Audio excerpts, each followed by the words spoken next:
우리 주변에 이렇게 보면은 여러 사람들의 살아가는 모습들이 있습니다. 살아가는 사람들의 모습을 보면서 저 사람 참 멋지다. 저 사람의 누구에겐가 그 사람을 이렇게 추천하거나 또 그 사람에 대해서 인정하고 싶은 이러한 분들이 여러분 주변에 분명히 있을 것입니다. 반면에 또 어떤 사람을 보면 저 사람 왜 저렇게 살아갈까? 왜 꼭 저렇게 살아가야 하나? 좀 다르게 살았으면 좋겠는데 아마 좀 안타까움과 우리들의 마음속에 아쉬움을 남기는 그러한 인생의 모습을 살아가는 그런 사람들도 우리 주변에 보이실 것입니다. 그래서 어떤 사람은 우리가 누군가에게 추천을 해도 자랑스럽고 좀 더 부족함이 없고 우리가 마음에 든든하고 신뢰할 만한 그런 사람이 있는가 하면은 추천하기에 좀 꺼려지거나 이렇게 좀 누구인가에게 소개하기가 불편한 이러한 사람들도 있을 것입니다. 그래서 불편하고 어려운 사람은 그렇게 좀 살지 않았으면 좋겠는데 하고 싶은 우리들의 마음이 있을 것입니다. 좀 옛날 일입니다. 1965년도에 있었던 일인데 뉴욕의 큰 도시에 정전이 일어났습니다. 그 당시만 해도 뉴욕도 큰 대도시였기 때문에 정전이 일어났을 때는 지금과는 다르지만 그래도 여러 가지 어려움을 겪었을 때였습니다. 어떤 일로 정전이 일어나냐면은 뉴욕뿐만 아니라 동부에 있는 8개의 스테이트가 한꺼번에 다 정전이 되었다는 것입니다. 이것은 바로 나야가라 폭포 옆에 있었던 이 변압기가 문제가 생겨서 이 폭파하는 바람에 이 동부에 있는 여러 스테이트의 이 전기 공급이 갑자기 끊겨서 다 전기가 끊어진 것입니다. 그래서 그날 보니까 저녁 5시 16분서부터 그 다음날 오전 8시 13분까지 좀 긴 시간 동안에 밤새도록 전기가 없어서 암흑이 이 미국 동부의 전 지역에 찾아왔습니다. 많은 사람들이 패닉 상태가 되었고 어둡기 때문에 그 어둠을 밝히기 위해서 그 당시 제일 먼저 찾았던 것이 무엇이었겠습니까? 그 절실했던 것은 양초였습니다. 그 당시만 해도 초가 필요했기 때문에 어둠을 밝히고 어둠 속에서 생활하기 때문에 초를 찾았는데 뉴스 속에서 라디오 방송이 나왔습니다. WABC 라디오 방송이 방송을 하고 있었는데 지금 뉴욕의 어느 지하철 앞에서 사람들이 양초를 나눠주고 있고 판매하고 있습니다라고 하는 뉴스가 나왔습니다. 그 지하철에 가면은 한쪽에서는 양초를 나눠주고 있다는 것입니다. 근데 다른 반쪽 한쪽에서는 양초를 판매한다는 것이죠. 근데 이 판매하는 사람들의 보통 양초의 가격보다 4배 이상을 더 붙여서 판매하고 있다는 것입니다. 반면에 다른 쪽에 있는 사람들은 이 어려운 상황 속에서 많은 사람들이 어두움 속에서 어려웠다 보니까 있는 모든 양초를 모아다가 무료로 나눠주고 있다라고 하는 소식이 나왔습니다.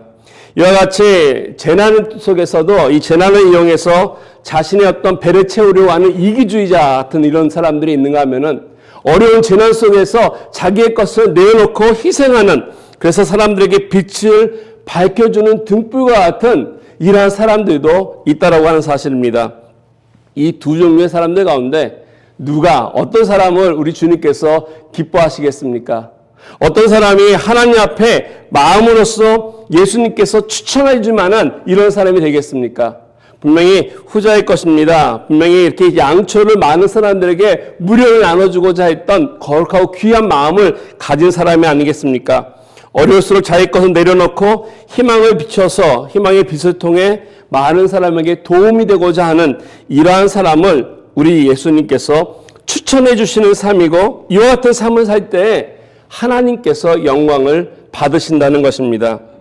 우리가 이미 알고 있는 것처럼 이 세상이 추구하고 있는 삶이 있습니다. 세상에서는 우리 인간들 보고 이렇게 살아가야 합니다라고 추구하고 제시하는 방향이 있습니다. 근데 주님께서 추구하시고 제시하는 방향이 세상이 추구하고 제시하는 것과 다르다는 것입니다. 세상은 높아지는 것을 추구하지만 우리 오히려 주님은 높아지는 것보다는 낮아지는 것을 우리에게 추천해 주십니다. 세상은 많은 것을 소유하도록 우리에게 추구하고 있지만은 주님은 오히려 많은 것을 나누는 삶을 우리에게 추천하고 계십니다. 여러분과 제가 이 세상에 살아가면서 진정으로 세상의 빛이 되고 그리고 하나님의 영광이 되기 원한다면 세상이 추구하는 삶이 아니라 우리 주님께서 추천해 주는 우리 주님께서 말씀해 주는 이와 같은 삶을 살아갈 때에 우리가 하나님의 뜻을 이루고 하나님께 영광을 돌리는 크리스찬으로의 모습으로 살아갈 수 있을 것입니다. 오늘 본문을 통해서 바로 이와 같은 삶이 어떻게 해야만이 우리 크리스찬 삶 속에 드러날 수 있는지 함께 은혜 나누기 원합니다. 오늘은 고린도전서를 이제 마무리하면서 이제 마지막 사도 바울의 인사와 권면의 말씀이 기록되어 있습니다. 오늘 본문의 맨 아래쪽에 22절을 한번 보겠습니다. 22절 보니까 바울은 이렇게 기록합니다. 만일 누구든지 주를 사랑하지 아니하면 저주를 받을지니 우리 주여 오시옵소서라고 하면서 저주에 대한 말씀을 이렇게 쓰신 후에 곧 이어서 우리 주여 오시옵소서라고 하는 말씀을 표현하고 있습니다. 여기 보면은 우리 한글 성경에는 우리 주여 오시옵소서 이렇게 번역이 되었는데 원문에 보면은 이거를 마라나타라고 쓰여 있습니다. 이 마라나타라고 한 것은 헬라어가 아니라 아람어입니다. 아람어로 여기 마라나타라고 써 있는데 이 동일한 말씀이 요한계시록 22장 20절에도 나오죠. 아멘 주 예수여 오시옵소서라고 하는 마라나타라고 하는 이 단어, 예수님께서 다시 오시기를 간절히 사모하는, 그래서 예수님 다시 오십시오라고, 빨리 오십시오라고 하는 이러한 마음을 담은 그런 단어라고 말씀드릴 수 있습니다. 우리 주님께서 다시 오시면 어떠한 일들이 일어나겠습니까? 두 가지 현상이 일어날 것입니다. 하나는 예수님을 따랐던 사람들, 예수님을 섬기고 믿었던 사람들은 분명히 예수님이 오시는 그 시간이 기쁨의 시간이고 축복의 시간이고 정말로 고대하고 기다렸던 아름다운 그러한 시간이 될 것입니다. 반면에 예수님을 사랑하지 아니하고 예수님을 거부하고 예수님 외면했던 사람들에게는 그날이 바로 심판의 날이고 저주의 날이고 고통스러운 날이 될 것입니다. 그래서 이런 의미에서 이 마라나타라고 하는 이 사건은 이 땅에 사는 사람들에게 있어서 두 그룹을 이렇게 나누는, 편을 가를 수밖에 없는 이러한 사건을 드러내는 그러한 단어라고 할 수 있습니다. 주님께 칭찬받는 그룹, 또 반면에 주님 앞에 심판과 저주를 받는 그런 그룹으로 나눠진다는 것입니다. 여러분은 이 두 그룹 가운데 어디에 속하시겠습니까? 당연히 저 여러분들은 하나님께 칭찬받는 이런 그룹에 우리는 있을 것입니다. 잘하고 착하고 충성된 종아 하면서 우리를 칭찬하실 그 주님을 우리는 기다리면서 주님의 다시 오심을 향해서 마라나타와 같은 마음을 가져야 할 것입니다. 근데 주님이 오셨는데 주님을 사랑하지 않는 존재로 취급당하고 오히려 저주받는다면은 얼마나 우리들의 삶이 허무하며 마음이 불편하며 어려움을 당하겠습니까? 우리 주님께서 오셨을 때 칭찬받을 수 있는 이런 삶, 그래서 하나님께서 우리를 추천해주는, 정말 잘했다 인정받을 수 있는 그 뜻대로 살 수 있는 그 삶이 어떤 삶인지 이 땅 가운데 살아가면서 귀한 열매로서 하나님께 영광을 돌릴 수 있을 것입니다. 어떻게 살아야만이 우리 주님께서 우리를 인정해주고 알아주고 또 추천해주는 그러한 삶을 살아갈 수 있는지 오늘 말씀 속에서 세 가지 특징을 좀 살펴보기 원합니다. 첫 번째 특징은 이것입니다. 바른 자세를 가지고 우리가 이 세상을 살아갈 때 우리 주님께서 우리를 추천해주는 그러한 인생이 될 것입니다. 올바른 자세를 유지할 때 이 세상 가운데 현실 속에서도 좌로나 우로나 치우치지 아니하고 바르게 나갈 수 있는 인생이 될 때 우리 주님은 우리를 기뻐하신다는 것입니다. 13절 그리고 14절 말씀을 보겠습니다. 이 두 절이 매우 짧은 구절입니다. 짧은 구절이지만 이 구절이 보면은 5개의 이 명령어가 있습니다. 명령이 5개 담겨져 있는데 우리 한글 성경에는 한국어 표현은 잘 드러나지 않으나 이 원문이나 스페인어나 영어로 그렇게 보면은 이게 명령어라고 하는 것이 분명하게 나와 있습니다. 두 구절의 가운데 있는데 먼저 13절 보시면 거의 4개의 명령어가 기록되어 있습니다. 깨어 있어라. 믿음에 굳게 서서 믿음에 굳게 서라라고 하는 명령어가 있고요. 남자다워라라고 하는 명령이 있고요. 그리고 강건하라라고 하는 명령이 있습니다. 이같이 깨어 있어라, 믿음에 굳게 서 있어라, 또 강건하여라, 남자다워라라고 하는 이런 단어들이 윌리엄 박사님에 의하면은 이분이 헬라어에 능통하신 분이시는데 이분이 이것을 권고하다 보니까 이 단어들은 주로 남자들에게 많이 사용됐기 때문에 군대에서 사용하는 군대 용어라고 이야기를 합니다. 군대에서 군사들을 동원하고 그들을 격려하고 독려할 때 사용되었던 이러한 단어들을 오늘 바울이 여기에서 잘 인용하고 있다는 것입니다. 그래서 이거 좀 이렇게 의역하면 이렇게 표현할 수 있습니다. 보초병처럼 늘 깨어서 경계하고 적군의 공격 앞에도 한치도 물러서지 말아라. 전투 시에는 영웅처럼 용감하게 행동하라. 그리고 잘 무장된 군사처럼 너희 왕을 위해 강한 군대가 되어서 싸워라. 오늘 본문의 말씀은 이와 같이 우리 향해서 전투하는, 또 투쟁하는, 또는 이렇게 경계하는 자의 삶의 모습을 우리에게 말씀해 주고 있는데, 이것은 사실은 세상을 향해서 우리가 가져야 할 자세임을 말씀해 주고 있습니다. 오늘 13절에 나타난 이 네 가지 명령은 교회 바깥에 이 세상을 향해서 우리가 대적해야 할 이런 상대를 향해서 우리가 가져야 할 바른 자세를 말씀해 주고 있습니다. 죄악에 대해서는 우리가 싸워야 한다는 거죠. 죄와 우리가 더불어 타협하거나 함께 가는 것이 아니라 그건 싸우는 것입니다. 악한 영들의 공격에 대해서는 우리가 투쟁해야 하는 것입니다. 이 악한 영들이 공격해 올 때 그 경계를 흐트리지 아니하고 용감하게 맞서 싸워라 할 때 그런 싸움을 통해서 우리가 하나님 앞에 영광을 돌릴 수 있는 삶의 모습으로 그런 자세로 설 수 있다는 것입니다. 이와 같이 밖을 향해서는 군대처럼 행동하라 이야기하는 반면에 14절에 보게 되면 밖을 향해서가 아니라 이제는 안에서 공동체 안에 있는 사람을 향해서 어떻게 하냐면 너희는 모든 일을 사랑으로 행하라라고 하면서 명령을 해주고 있습니다. 가까이 있는 사람들, 신앙 공동체에 있는 사람들, 우리와 함께 더불어 믿음의 생활하는 사람들, 이 사람들 향해서는 사랑으로 품고 세우라라고 권면하고 있다는 것입니다. 우리가 이 말씀을 가만히 잘 이해를 잘 해야 할 것입니다. 싸워야 할 상대가 누구인지 그리고 품어야 할 상대가 누구인지를 바로 알아야 한다는 것입니다. 우리가 싸워야 할 상대는 이 불의한 것, 악한 영, 이 세상을 향해서는 우리가 경계하고 적대하고 그리고 대항해야 하는 것입니다. 물러섬 없이 군인처럼 강하게 싸워야 하는 것이고, 반대로 정말 풍부할 사람들은 교회 안에서 함께 더불어 믿음 생활하고 있는 연약한 사람들 혹시 또는 교회 안에 들어왔지만 실패한 사람들, 나약한 사람들, 상처받고 좌절한 사람들, 이런 사람들은 우리가 함께 그들을 사랑하고 품고 그리고 세워줘야 한다는 것을 오늘 말씀에서는 가르쳐주고 있습니다. 우리가 주님께서 인정받는 삶, 주님께서 추천해주고 싶은 이런 인생의 삶은 이런 자세의 삶이 있어야 하는데, 오늘 교회에 가만히 보면은 이걸 좀 거꾸로 하시는 분들이 계신다는 것이죠. 교회 안에서 열심히 싸우시는 분들이 있습니다. 세상에 나가서 싸워야 하는데 세상하고는 잘 품고 타협하고 살아가면서 오히려 교회 안에서는 열심히 싸우는 분이 있습니다. 가정에서도 그러신 분들이 혹시 있을 때가 있습니다. 바깥의 사람들에게 나이스하게 다른 이들에겐 잘하지만 오히려 가정 안에서 자기 식구들에게 사랑으로 대하고 품어야 하는데 오히려 그들과 싸우고 폭행을 행하는 이러한 사람들은 문제가 있다는 것입니다. 그래서 우리는 적을 바로 알아야 되고 함께 더불어 살아가야 할 사람을 바로 알아서 바른 자세를 우리는 취해야 할 것입니다.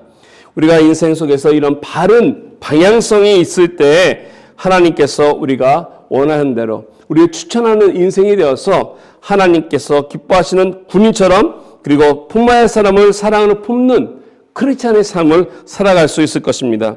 이런 면에서 주님이 추천하는 바른 삶을 살아가려면 이와 같은 바른 방향에 있는 바른 자세가 우리에게 필요하다는 것입니다. 두 번째로 필요한 것은 이 가운데 역할입니다. 우리가 세상 속에서 바른 자세뿐만 아니라 바른 역할이 또한 있어야 할 것입니다. 하나님께서 기뻐하시는 온전한 삶을 이룰 수 있는 것은 자세뿐만 아니라 그 가운데서 나에게 맡겨진 일을 잘 감당해야 한다는 것이죠. 오늘 본문 15절에서 18절 말씀해 보시면 고린도 교회가 대표했던 세 사람의 이름이 언급이 되고 있습니다. 교회에 여러 사람들이 있었지만 교회를 대표하는 사람들이 있는데 15절에 보니까 먼저 스데바나라고 하는 사람이 나오고 있습니다. 거기 보니까 형제들아 그러면서 스데바나의 집은 곧 아가야의 첫 열매요 또 성도 섬기기로 작정한 줄을 너희가 아는지라 내가 너희를 권한다라고 하면서 스데바나라고 하는 사람을 언급하고 있습니다. 그러면서 그가 아가야 지역의 첫 열매다라고 소개를 해주고 있습니다.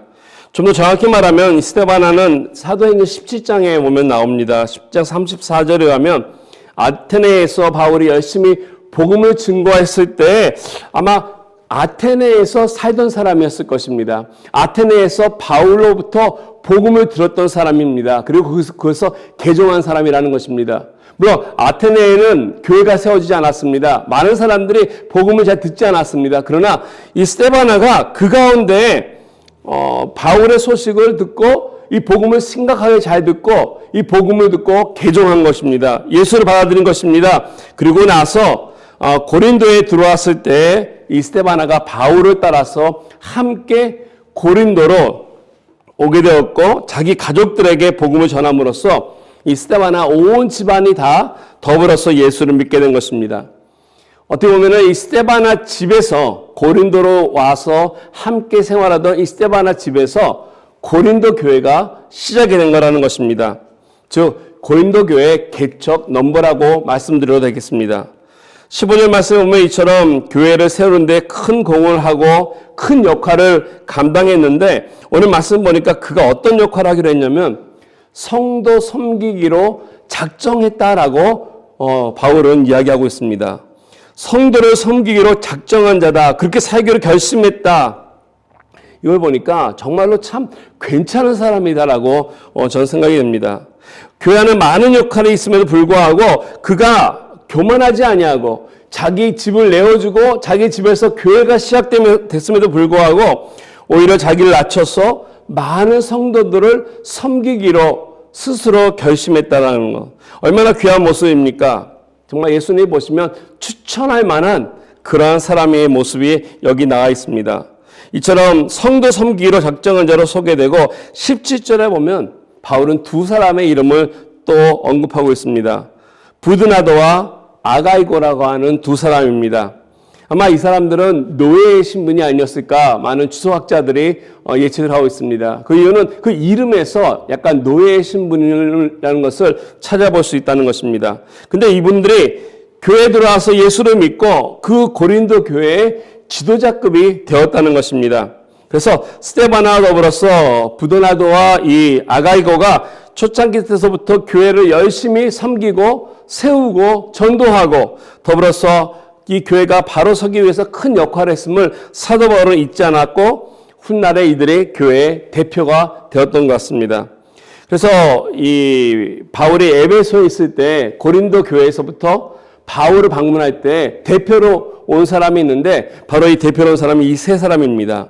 이 세 사람이 바로 고린도 교회의 많은 어려움과 문제들을 가지고 바울을 방문해서 에베소에서 바울과 만나서 이야기 나누면서 귀한 답변들을 그리고 고린도전서를 받아서 돌아간 것입니다. 고린도전서 처음 우리 같이 나눌 때 말씀드린 것처럼 고린도전서 쓴 동기가 있었지 않습니까?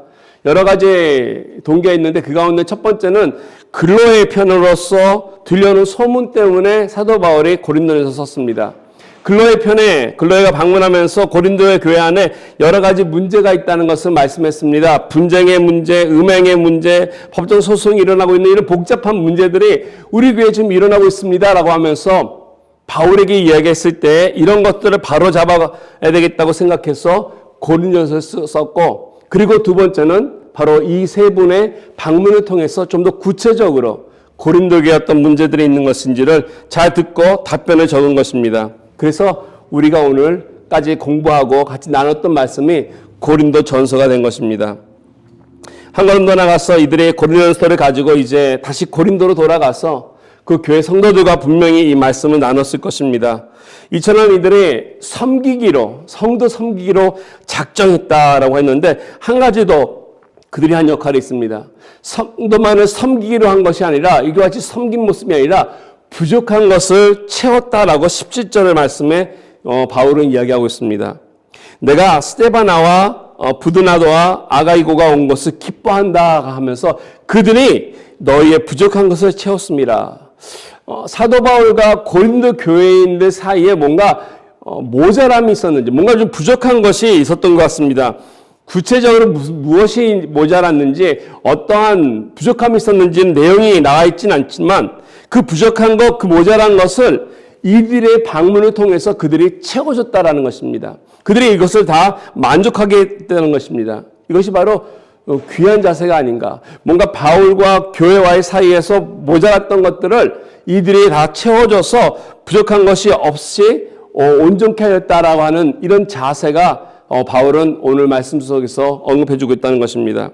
일반적으로 뭐가 부족하거나 뭐가 좀 모자라거나 그러면 우리는 모자람에 대해서 부정적으로 생각합니다. 그래서 우리는 비판하고 비난하고 불평하는 것이 일반적이라는 것이죠.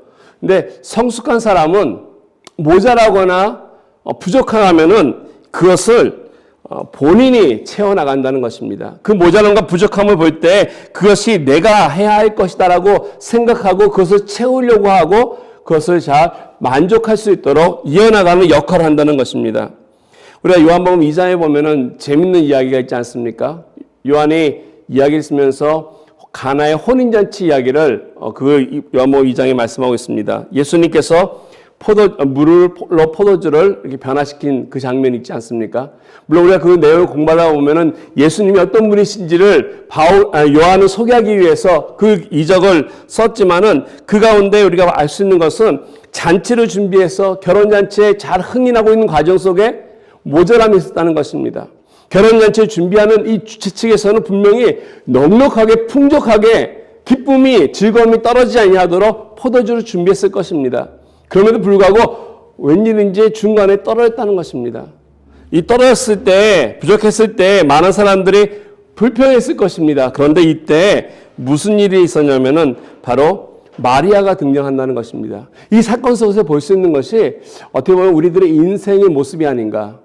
우리가 인생을 살아가면서 많은 것을 준비하는 그런 과정들이 있지 않습니까? 할 때마다 준비하고 모자라지 않도록 한다고 하더라도 우리는 늘 부족한 인생입니다. 이것이 바로 우리들의 인생인데 완벽한 사람이 없기 때문에 잘 준비해도 모자라서 어려움을 당할 때가 너무나 많은데 이렇게 어려움을 당할 때 마리아가 한 역할이 그 가운데 참석해서 컴플레인한 것이 아니라 오히려 그 어려움을 그녀가 잘 대처함으로 인해서 채워졌다라고 하는 사실을 알 수 있습니다.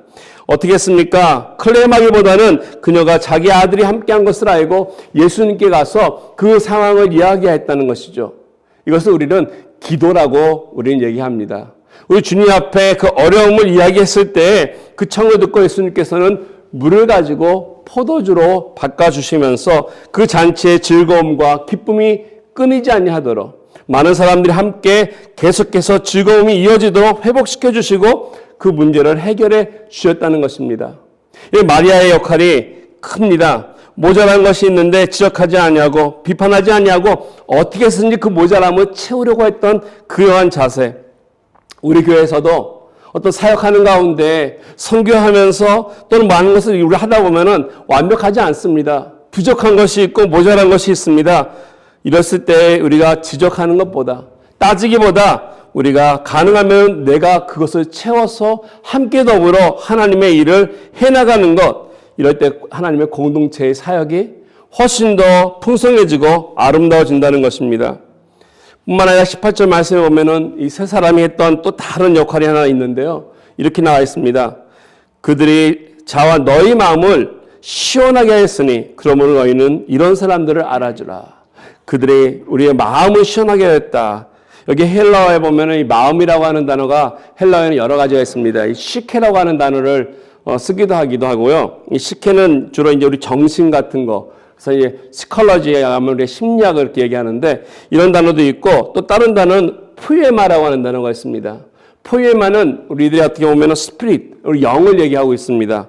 근데 오늘 본문에 나온 이 헬라어는 이 시크가 아니라 이 포에마입니다. 그래서 어떻게 보면은 여기 시원하게 한다는 것이 우리의 마음을 달래준다, 감정을 좀 시원케 해준다라고 생각할 수 있지만 이런 뜻보다는 좀 더 깊습니다. 우리 영혼 자체, 우리 영혼의 깊은 것을 해소시켜준다, 뚫어준다라고 하는 이런 의미가 있습니다. 우리가 신앙생활하면서도 답답할 때가 있지 않습니까? 영적으로 답답함을 느낄 때가 있습니다. 영적으로는 답답함이 있을 때 이것이 풀어지지 않을 때 누군가로부터 하나님의 도움을 받아서 그 마음을 시원하게 뚫어주는 역할을 하는 것, 이런 시원함이 우리에게 필요하다는 것입니다. 어떤 사람을 만나서 이야기하다 보면은 답답함을 느껴질 때가 있습니다. 이 마음이 안 통하는지 대화가 안 될 수도 있습니다. 이야기하면 할수록 좀 답답해지는 그런 사람도 있고요. 또 다른 이는 이렇게 뭐 별말 많이 하지 않았음에도 불구하고 그 사람과 몇 마디 주고받다 보면 우리 마음이 시원해지는 이런 것을 느끼는 그런 사람도 있지 않습니까? 차이점이 무엇이겠습니까? 우리가 누군가를 만났을 때 어떤 인간적인 얘기, 이 세상적인 얘기, 이 세상 돌아가는 얘기 하다 보면 답이 없습니다. 그러다 보면은 우리가 그냥 어디까지만 하고 답답함은 남아있다는 것이죠. 그래서 세상적인 주제는 우리에게 많은 걸 이야기할 수 하지만은 답답함에서 멈춥니다. 그러나 우리의 마음속에 말씀을 나눌 때 성령 하나님께서 함께 하시는 귀한 하나님의 말씀은 우리들의 삶뿐 아니라 우리들의 깊은 영혼의 답답함까지도 해소시켜 준다는 말씀입니다. 오늘 본문의 사도 바울이 마음을 시원케 했다라고 하는 이 뜻은 바로 성령 안에서 하나님의 마음을, 하나님의 말씀을 그들과 함께 나눴다라고 하는 뜻이라고 할 수 있습니다. 저와 여러분 삶 속에 문제도 있고 모자람도 있을 수 있습니다. 또 이러한 답답함처럼 막힘도 있을 때가 있습니다. 근데 진짜로 우리가 하나님의 말씀을 잘 전달하고 성령 안에서 함께 더불어서 서로 축복하면서 하나님의 생수의 말씀을 나눌 때 이 말씀 속에 우리들의 관계가 정말 더 풍성해지고 이 답답함이 해소시켜지는 이러한 시원한 열매들이 우리 삶 속에 있기 원합니다. 이런 면에서 우리가 하나님 앞에 인정받고 하나님이 추천받을 수 있는 그런 인생이 되기 원한다면 우리가 바른 자세, 올바른 자세의 삶을 살아가야 할 것이고요. 또 그 가운데서 이와 같은 올바른 역할들을 찾아서 감당해야 하는 것입니다. 섬기는 역할, 뚫어주는 역할. 그래서 우리들의 가정이든 교회든 어느 곳에서든지 이런 아름다운 역할을 통해서 하나님 앞에 좋은 열매로 영광 돌리는 저 여러분들에게 바랍니다. 마지막 세 번째로 주님 추천해 주시는 삶의 특징은 이것입니다. 바른 소망이 우리에게 주어져야 한다는 것입니다. 마음속에 바른 소망이 있어야 한다는 것이죠. 주님께 추천해 주실 만한 건강한 인생이 되기 위해서 내 마음에 내일을 향해서 무엇을 품고 있는가.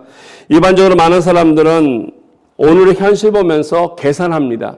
나에게 주어진 것 가지고 현실 속에서 비춰보면서 그 가운데 근심과 걱정을 하며 고민하는 경향이 오늘날 살아가는 사람들의 모습이라는 것입니다.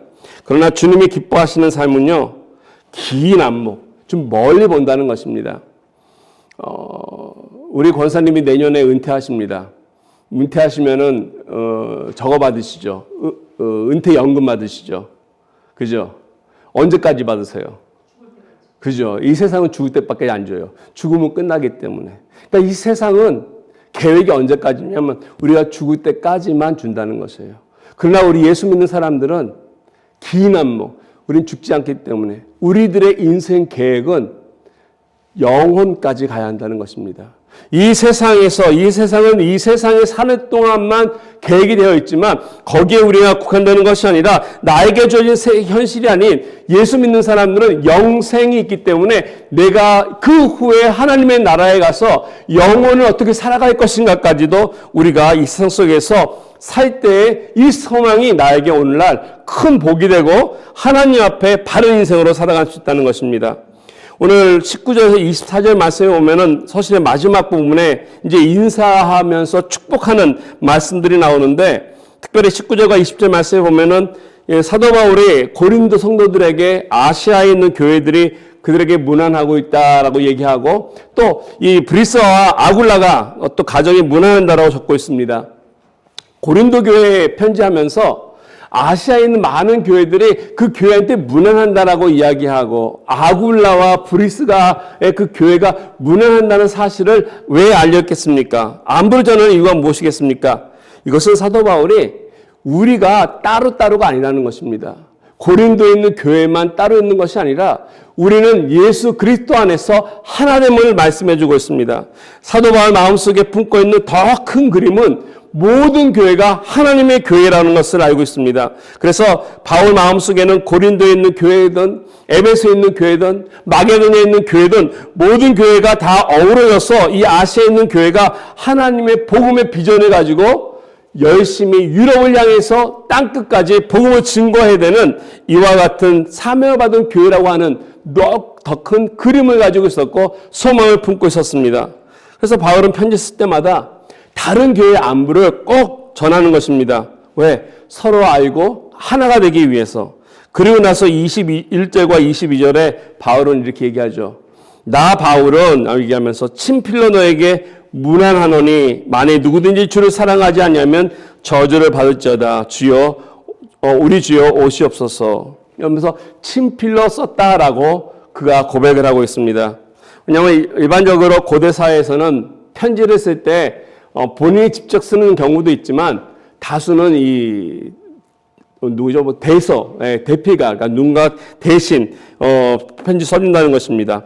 아마 분명히 이 고린도전서도요, 요 절 전까지는 누군가 대신 썼을 것입니다. 바울이 불러주었고요. 바울이 불러준 것을 여기까지 쭉 쓰고 이제 이 부분에 와서 여기서 바울이 내가 친필로 이것을 쓴다라고 하면서 마침 이것이 그 전에 쓴 모든 내용이 맞다라고 하는 확인하는 이런 확인 증명서로 쌓인 것 같은 그런 말씀입니다. 그러면서 뭐라 썼냐면 우리 주여 오시옵소서 마라나타라고 썼다라고 하는 것입니다.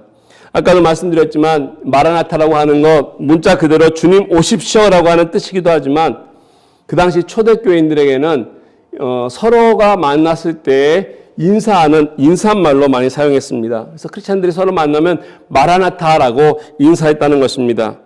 우리가 보통 한국 사람들은 만나면 인사 어떻게 합니까? 식사였습니까? 우리 꼭 밥 먹는 걸로 얘기하죠. 식사였습니까? 밥 먹어. 우리 애들 들어오면, 나갔다 들어오면 꼭 묻습니다. 밥 먹었냐? 꼭 묻습니다. 근데요, 초대교회 사람들은 서로 만나면 인사가 마라나타였다는 것입니다.